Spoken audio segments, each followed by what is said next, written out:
കൃഷ്ണ, ഞാൻ പറയുന്നൊന്ന് കേക്കമ്മേ.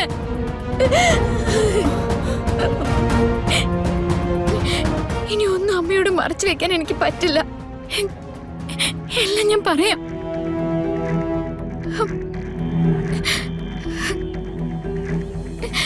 കുറച്ച് ദിവസങ്ങൾ കൂടി കഴിയുമായിരുന്നെങ്കിൽ എല്ലാം അവസാനിക്കുമായിരുന്നു. ഇതൊരു പക്ഷെ ദൈവം തീരുമാനിച്ച സമയമായിരിക്കും. അമ്മയോട് കള്ളം പറഞ്ഞ് ഞാൻ മടുത്തു. ഓരോ നിമിഷം അമ്മയോട് കള്ളം പറയുമ്പോഴും ഉള്ളിൽ കുത്തുന്ന വേദനയാ.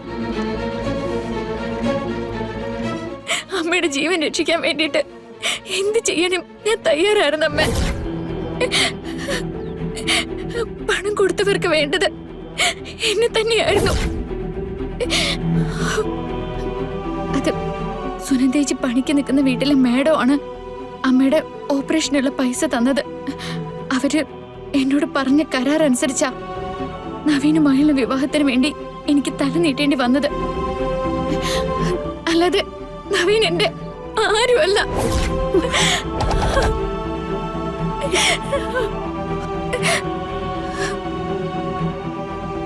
തങ്കം, ആ മേഡത്തിന് കൃഷ്ണയുടെ അതേ രൂപത്തിലുള്ളൊരു മോളുണ്ട്.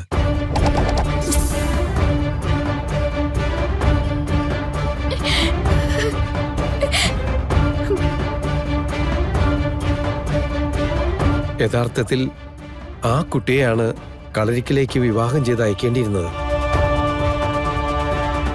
പക്ഷേ ഈ ജാതകപരമായ എന്തോ ദോഷം മറികടക്കാൻ വേണ്ടി കൃഷ്ണയുടെ കഴുത്തിൽ താലി കെട്ടണമെന്ന് അവർ നിർബന്ധം പിടിച്ചു. വേറൊരു പെൺകുട്ടിയും അത് സമ്മതിക്കില്ലായിരുന്നു. പക്ഷെ ഇവള് സമ്മതിച്ചു. കാരണം തങ്കേച്ചിയുടെ ജീവൻ അവൾക്ക് അത്രയും വിലപ്പെട്ടതായിരുന്നു.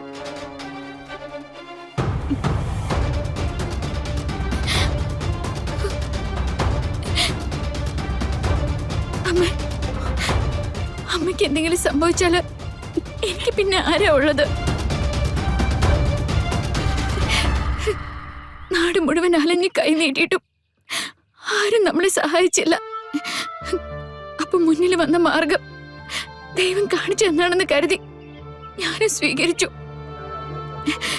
അല്ലാതെ അമ്മയെ ചതിക്കണമെന്നോ അമ്മയെ പറ്റിക്കണമെന്നോ ഞാൻ കരുതിയിട്ടില്ല.